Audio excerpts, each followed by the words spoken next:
Hi. Hello guys, welcome back to my channel. If you are brand new here, my name is Nikki and this is my book nook. Y'all, today we are doing a very different type of video today, one that I'm really excited about.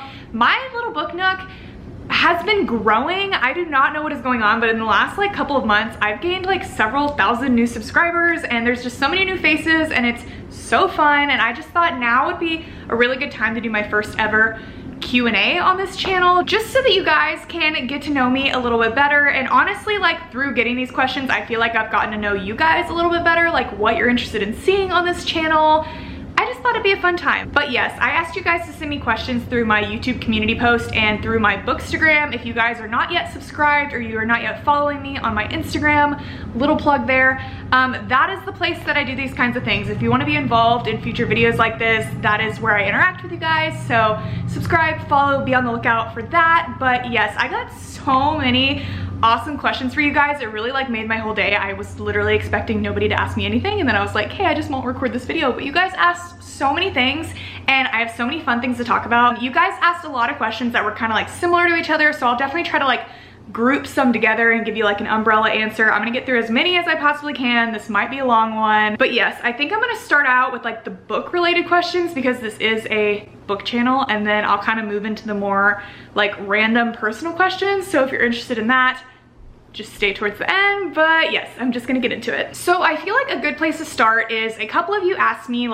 how I just got into reading in general. How did I become a bookworm? I have honestly been a reader for as long as I can remember. Even whenever I was a little kid, it was always my favorite day in elementary school when we got to go to the library. I started out reading Junie B. Jones books, Magic Treehouse, A Series of Unfortunate Events by Lemony Snicket.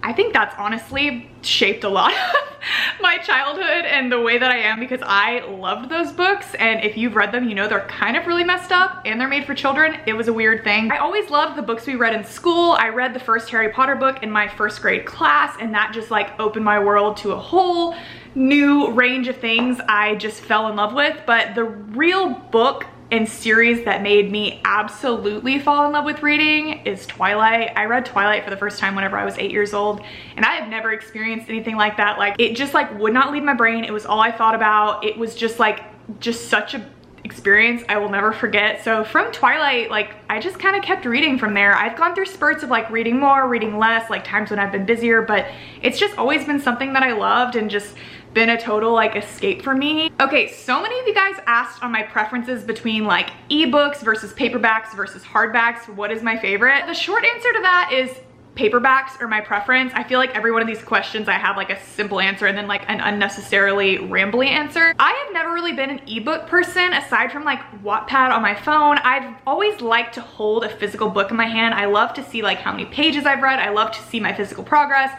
I love having a book sitting on my nightstand to wake up to and just read in bed with. I love the whole experience of reading a book.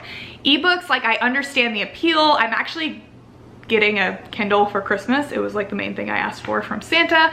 So I will be getting a Kindle. I understand the appeal of you know, having all your books in one place and not taking up a lot of space. I think it'd be great for traveling. There's so many books that I literally have not read because I hate the covers, and having a Kindle will solve that issue. It'll also save me a lot of money. But yeah, I feel I'll always prefer a physical book. Paperbacks I prefer over hardbacks because, I mean, hardbacks are beautiful, they're stunning. Anytime there's a book that I love or I know I'm gonna love, I usually do go ahead and buy the hardback. There are a lot of books that I've read the paperback in that I've gone afterwards and bought the hardback in just because I love it and I want the pretty hardback version.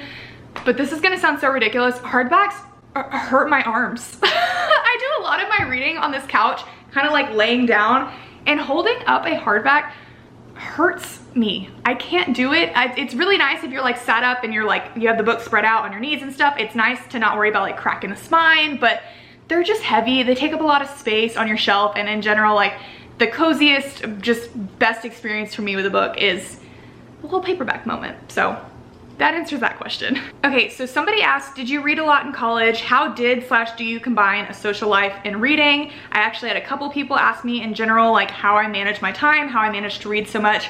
To answer the question about college, I really didn't read a lot in college, basically not at all. College was a very busy time for me. Like my freshman and sophomore year, I obviously was a full-time student, but I was just super involved in extracurricular activities. And then my junior year, I studied abroad in Australia for 6 months. And then after that, I came back and I worked an on-campus job, and I also waited tables at nights and on the weekends. I had a boyfriend. Like I was just a busy person in college, and honestly, like when I did have free time, I had to study, and then once I was done studying, the last thing my brain wanted to do was read and consume more information. So I really didn't read while I was in college. I did reread the Harry Potter books every Christmas break, and I read a few Wattpad stories, but aside from that, I did take a break from reading in college. Just to answer the general like time management question, I've had so many people leave me comments asking like tips for reading more, how I read so much. I'm gonna make a whole dedicated video on that because I feel like I can honestly talk about it for a while. I don't feel like I have a lot of like crazy tips and tricks, but just the general things I do, I'll go ahead and make a video on that to help you out the best that I can.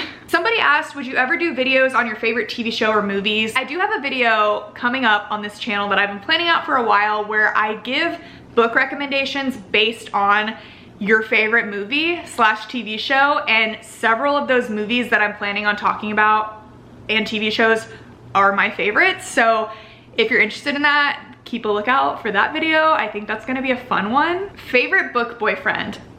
Okay, I'm just gonna go with my gut reaction. There's so many, but the two that like come to mind that are just like the ultimate, like put them on a pedestal book boyfriends that I just like so badly wish were real are Garrett Graham from the Off Campus series and Joshua Templeman from The Hating Game. Like those two men just have me in such a freaking chokehold. Like I cannot even explain how perfect they are and how much I wish that they were real. Just blah. I had several questions about my all-time favorite book series, plural. I'd have to say Harry Potter. Like Harry Potter has been a life-changing thing for me to have read and to have experienced. Like Harry Potter is a world all of its own, and like I have reread it over and over. I'll continue to reread it. I truly adore Harry Potter. Also, I mean, the Devil's Night series by Penelope Douglas is probably one of my absolute favorites. You guys love it a lot. It's been a very big thing for me here on my channel. The Blood and Ash series, I mean, Twilight again was what made me fall in love with reading. There's so many good series, but those are the ones that just like kind of come to top of mind. Top 3 books you read that you think deserve to be made into movies. I love this question because you're not just asking like what are your favorite books, and it's also like narrowing down my options because a lot of books I really like have already been made into movies. So if I had to pick, see, this question is kind of hard because there's books that I adore, but I just don't think would necessarily make great movies, or I feel like it would be really hard to translate them into a movie. Penelope Douglas is like a perfect example. Like she is my favorite author. I adore her books, but I think that like a lot of her books would just not be done justice if they were made into movies. I think the one that would probably come out the best would be Punk 57. Like I would love to see a movie about Punk 57. If they did it right, it would be so freaking good. Also from Blood and Ash, again, I keep bringing it up, but like I would kill to see a From Blood and Ash movie, but like if Hawk was not the most beautiful man to ever walk the planet, I think I'd have to sue. Like it's just really hard when you picture a character in your head and then they're like put in a movie or a TV show and they're just like not what you pictured. It kind of like ruins it for me. I would love to see Ugly Love as a movie by Colleen Hoover. That's one of my favorite books of all time. It actually was made into a movie for half a second. If y'all haven't seen that, like the trailer is on YouTube.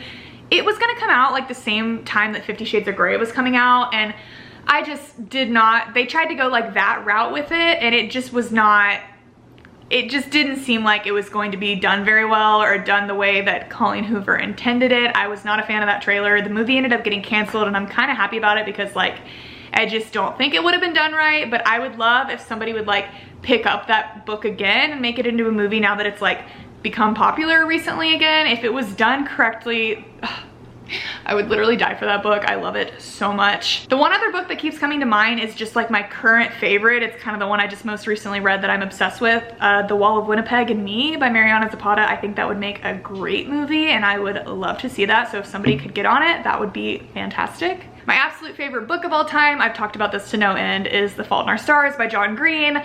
Somebody actually asked why that is my favorite book of all time because they already know because I talk about it so much. So many reasons. There's no book that has ever made me feel slash sob my eyes out the way that The Fault in Our Stars did. Like, I think that book has just taught me such an appreciation for life, just so many like beautiful quotes and just lessons, and there's no other book that has made me like appreciate what I have more than that book, and really made me like stop and think. I've read it over and over again, and it just like hits me exactly the same every single time. I have yet to get like desensitized to it, which I just feel like shows how good of a book it is. I just feel like I really personally relate to it, and I think that every person should read it. So yeah, that's my favorite book of all time. Kind of connecting with that, somebody asked, what's a quote or top 3 quotes that haunt your mind in a good way? I love this question. I'm a big fan of quotes. Quotes honestly like make a book. There's so many, but I just wanted to give the 3 that kind of like came to the top of my mind when I first read this question. Because we just talked about The Fault in Our Stars, I'm gonna give probably my favorite quote from The Fault in Our Stars. There are so many, but this is kind of a long one. This is the like Augustus monologue, but I'm just gonna read it. He says, I'm in love with you. I am. I'm in love with you, and I'm not in the business of denying myself the simple pleasures of saying true things. I'm in love with you, and I know that love is just a shout into the void, and that oblivion is inevitable, and that we're all doomed, and that there will come a day when all of our labor has been returned to dust, and I know the sun will swallow the only earth we'll ever have, and I am in love with you. I know that's like a very long, obnoxious quote, but like, it just hits me really hard because I am just a person that overthinks everything and overthinks life, and is just really hard on myself, and just like I plan everything like 5 years into the future, and I just get so in my head. And just this quote of simply being like, oblivion is inevitable, I don't care about anything else in the world, I don't know what's gonna happen, but all I know is that I love you, and like that's enough for me. That quote literally like kills me every time I read it. I'm just like, shit, like that's what I want someday, you know? Like it really hits. The next quote that has kind of been haunting me for a while since I read it earlier this month is from Flock by Kate Stewart. This character in the book, Sean, says this quote saying, don't be sorry, just don't give it power. Now is now, later will eventually be now. Don't be a slave to the insanity of keeping time and keeping up. Now is the only thing you have control over. Again, kind of like piggybacking on what I just said. I tend to overthink, I tend to obsess, I tend to like always just think about the future and like worry about things that are out of my hands, and that quote just being like, you literally don't have, like the only thing you have control over is now, so focus on that. It was kind of like a slap in the face for me in a good way. And there have been several times after reading that book that I find myself stressing about things that I don't have control over, and I literally think of that quote and I'm like, okay, just chill out, Nikki. And the last one, literally so simple, but it's from The Love Hypothesis. It says, I wish you could see yourself the way I see you. I know that's not like a groundbreaking quote, but for me, it's just like, damn. I just feel like, again, so many of us are so hard on ourselves, and like, we have so many friends and people in our lives that we care so much about, and like we look at them and we're so inspired by them, but everybody's so like in their own head, worried about themselves, that they don't realize the way that other people see them. And I just think that's really beautiful. Like, when you're being hard on yourself, just think about the way you think of your friends or how you think of other people, and realize that like, nobody cares. You're fine. There's people out there that love you. There's people out there that are inspired by you, no matter who you are. And just remember that. The sun is literally going down because I've been rambling for so long. I'm gonna have to set up a light. Brief pause. Okay, we are back in business. Okay, I had a couple people ask like what my all-time favorite tropes were. I think my all-time favorite, ultimate favorite trope is so random, but workplace enemies to lovers, specifically the workplace, it's very important. That trope for me just like hits every single time. There's something about the like forced proximity around it. That's another thing in general, just forced proximity, like that trope, it's so good. There's just so much potential and opportunity for it. A lot of people might think it's repetitive, but I love it. I want those things repeated. I want to see it over and over again. It's fantastic. And then also just like, I cannot forget fake dating. Fake dating is one of the best tropes to ever exist. The like, is this real? Are we just faking it? How do you really feel? But we made a deal, blah, blah, blah. Like, and I feel like the workplace enemies to lovers like oftentimes combines all of these tropes, and it's just like the greatest thing ever. So those are my favorite tropes. And you guys also asked for recommendations for my favorite tropes. I have videos for all of those coming. Like, they're all planned out. I have a couple other books that I know fit in the tropes that I want to kind of like read first and see if I like them enough to recommend. But I promise, like, over the next few months, I have so many recommendation videos coming. They will be here. Just subscribe and be a little patient, but I'll get them to you. Which book character best fits / describes you? That's an interesting question. It's funny, I finally convinced my best friend to read The Hating Game after so long. She's not a reader, but I've been getting her into some books recently, and she got halfway through The Hating Game and she literally FaceTimed me and was like, Lucy is you. Like, do you realize that? Like, this is literally you. So I don't know what to think about that. I love Lucy, I love The Hating Game, so do with that what you will. Apparently, she is literally me. I also felt like I related a lot to Emery in the Devil's Night series in Nightfall. Not like her situation in life, but like a lot of the way she thought, I felt like I related to and understood. But ultimately, if like the person off the top of my head that I'm just like, this person is me, is Augustus Waters in The Fault in Our Stars. I'm literally talking about it so much, but I literally have Oblivion tattooed on me because I also fear oblivion, and I just am just like him. I have always dreamt of living an extraordinary life, and there's so many things that I want to do, and I'm constantly stressing about the future and not being able to do it all, and like just knowing what the meaning of life is and what my purpose is. And I related to him so much, and like he's just a character that I really cherish. So yes, I guess those are the three characters I kind of feel that I personally relate the most to. Okay, I had several questions just about like YouTube in general. When did you start your YouTube channel? I started my first ever YouTube channel in the height of YouTube, honestly, like the best time of my life. It was like 2013, I started my first ever YouTube channel. I was a junior in high school, and there's some horrible things on there. Please don't go look. I mean, you're probably going to anyways, but it was rough. I was a 16-year-old, I didn't know what I was doing. And I've had that channel and posted on it on and off since I started it, but like I've always come back to it. Like YouTube is something that I've just loved. I've always loved making videos. Like it's seriously my biggest like hobby and passion. But I started this channel April of this year because I have always been into reading, like I said, but I got really back into it like during quarantine. I was just reading so many books, and I didn't really have any friends in my real life that read, so I was like, I'm just gonna start filming these videos and posting them. I posted a couple on my first channel and like 7 people watched them, nobody cared, which I understand, like that's not what that audience was there for. So I was like, I'm just gonna make a second channel.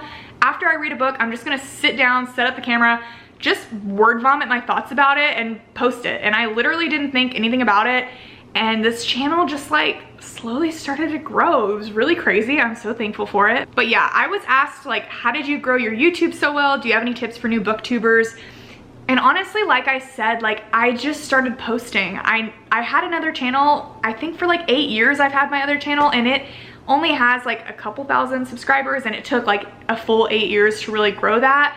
But in all honesty, like I think the answer is just consistency. Find something that you really love. I feel like the more specific the topic of your channel is, the better. I used to not think that. I was like, let me post everything and I'll attract everyone.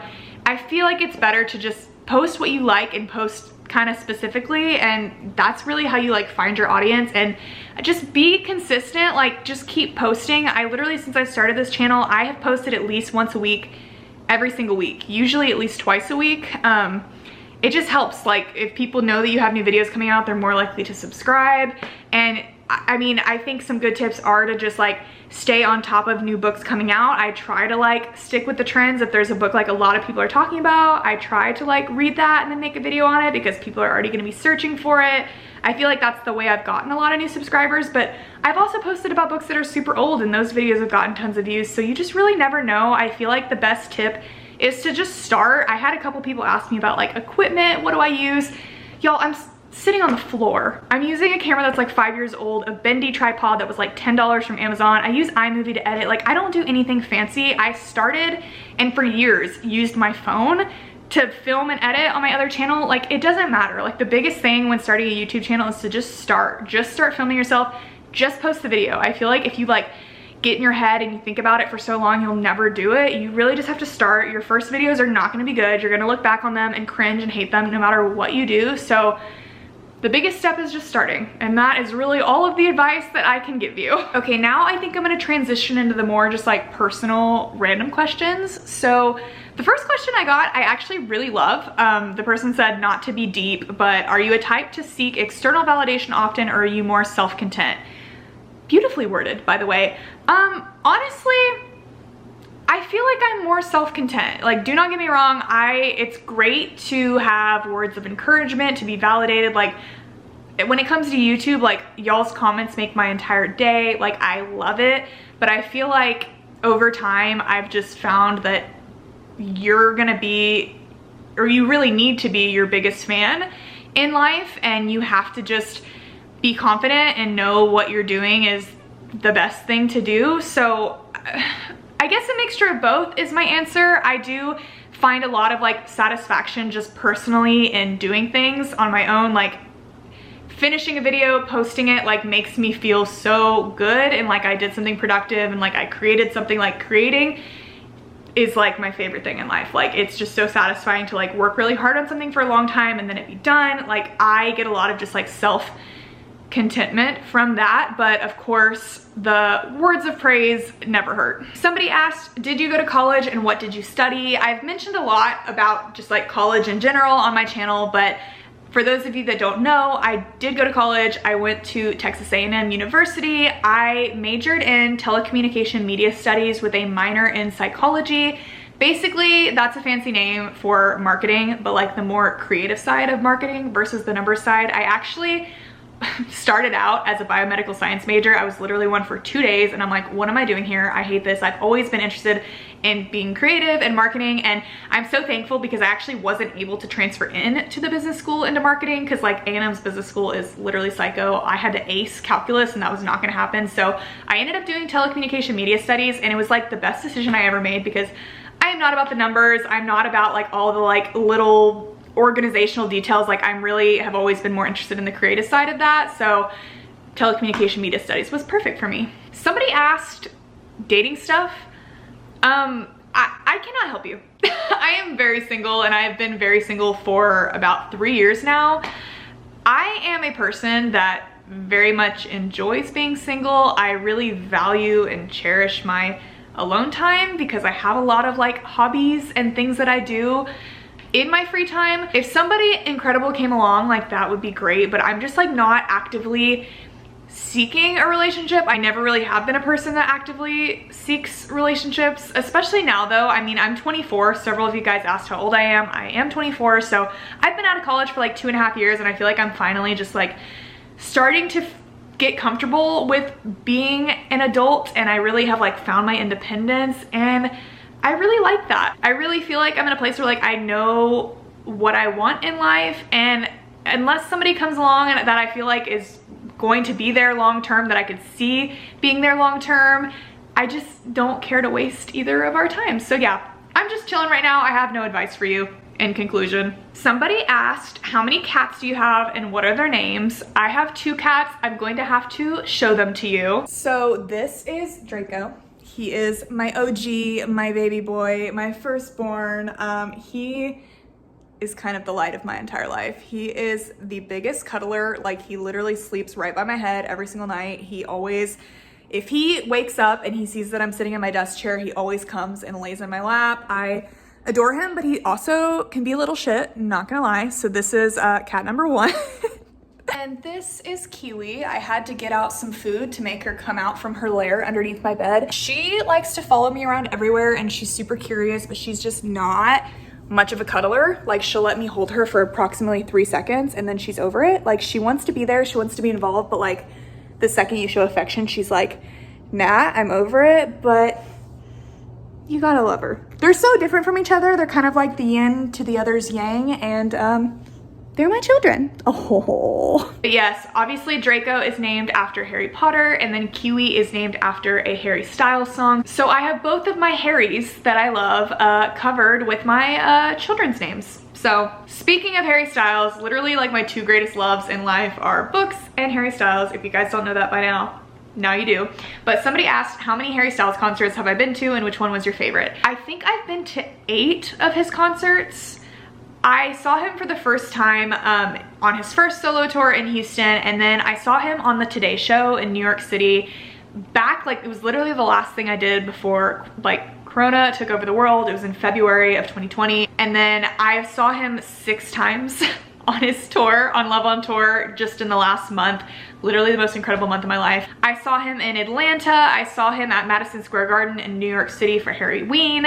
I saw him in Portland. I saw him 2 nights in LA at the Forum, and then again in Houston.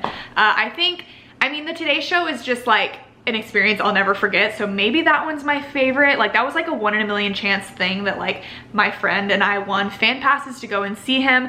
But I feel like my favorite has to be night 2 in LA at the Forum. I was so close to him. I'll post a picture right here, but like he had the most incredible outfit on. Like I was just right there. I went by myself to that show and it was just amazing. I danced my ass off. I had the most amazing time. I had traveled to LA alone. I ended up making several friends there that I know are going to like be in my life for years to come when it comes to Harry stuff, especially. Like it was just a time in my like adult life I feel like I will never forget. So yeah, probably night 2 of LA. It was amazing. Somebody asked Stefan or Damon, y'all, the Vampire Diaries, don't even get me started. I obviously love books. Like there's a lot of works of fiction that I love, but I don't think I've ever been so passionately obsessed with a work of fiction like I was the Vampire Diaries. Like I can't even explain the love I have for that show, the amount of times I've watched it. But I was team Damon since Hello Brother. Like Stefan was cool, but like the second Damon showed up, I was like, that's the one. I actually had the opportunity to meet Ian Somerhalder a few months ago. It was incredible. I'll put a picture and maybe a little clip right here. Hi. Dude, thank you for buying this and supporting. It's so... a video, you just press the button up there. Oh, we're already rolling. We're on video. Yeah, you just press it. But yeah, I love Vampire Diaries. I'm obsessed. I've rewatched it so many times. I literally have Elena's daylight ring. It's not focusing, but yeah, I'm that crazy. So team Damon. I got a couple of Marvel related questions, which is another one of my loves. Somebody asked team Cap or team Iron Man. Definitely team Cap for me. Captain America is like one of my favorite Avengers ever. And honestly, like I understand Iron Man's reasonings, but like I have just never been a person that's great with rules or restrictions. And I just think my Slytherin ass 100% would have done exactly what Cap did, especially if it was like for my best friend. Like I know like Iron Man is like the right choice, but like I'm 100% team Cap when it came to that. And then one of my in real life best friends, Haley, commented and said, rank the Avengers based on who you'd want to be trapped alone in space with and why. Bucky Barnes. Thank you. Okay, I got a combined question. What is your ultimate career goal, and do you plan on staying in Texas, or do you want to travel or move to another state? So with the ultimate career goal question, my answer to this has changed a lot over the last few years. I basically have always wanted to do something in marketing, something creative, and the position I have now is basically what my goal was coming out of college. I actually haven't mentioned this to y'all yet, but I got promoted in the last few months. I am now the marketing coordinator over events and social media at my company. Literally exactly what I've always wanted to do. I work for a research organization, but I've always like wanted to do marketing for something in the entertainment industry. Like my ultimate goal was I wanted to work for People magazine or for like a radio station doing something in music. Like that's always what I wanted.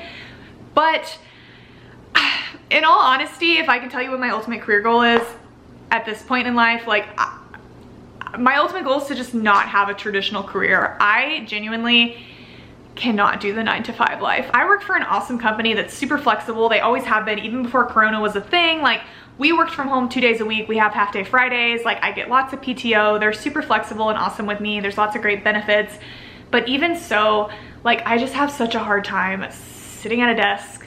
Well, I sit at a desk for myself all the time, but I guess just doing work, like the 9-to-5, the grind of just like office work, it's just not for me, and it's not something that I want to do. Like I would love in the next few years to just not have to work a traditional job. I would love, I mean, you're asking what my ultimate dream is. I would love to be able to just work for myself. I would love if my YouTube or just social media altogether could take off to a point that I was comfortable enough to no longer have to work a real job while also doing a lot of the side hustles I do on the side. I would love if I could be able to move around. To answer that question, I definitely would love to leave Texas. I always planned to leave Texas, but you know, life happens and I ended up getting a job here in Houston, which is my hometown. I did get to live in Australia for 6 months when I studied abroad, so I have had the opportunity to live in another place, but I've just always said while I'm young, like I want to at least live in like one other state. I love going to new places. I really dream of like,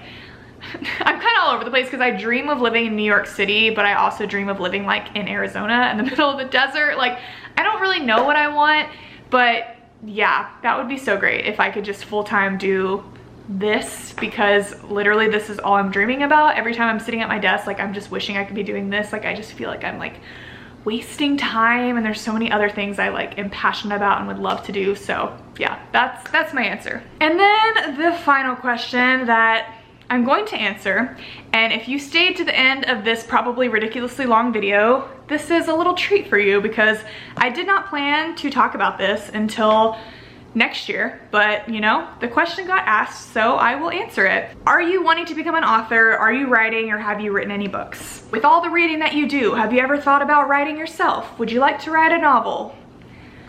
The answer is yes. Yes to all of the above. I am in the process of writing a couple of books right now, one of which is just about done, and I will be publishing it next year, in the first half of next year. And it feels insane to say that out loud. It has been an absolute dream of mine to write a full story and publish it since I think I was in the 2nd grade. Like I have always dreamed of being able to physically hold a book in my hands that I wrote, like being able to put it on my shelf. Like it is something that I've always aspired to do. I've started so many books and so many stories over the years. I've written on Wattpad, like I've tried it all, but finally in this last like 2 years, I really committed and I was like, I'm doing this. Like this is a dream of mine. I need to just make it happen. And many late nights, many weekends, countless hours have been poured into writing this book, and it's literally all I think about.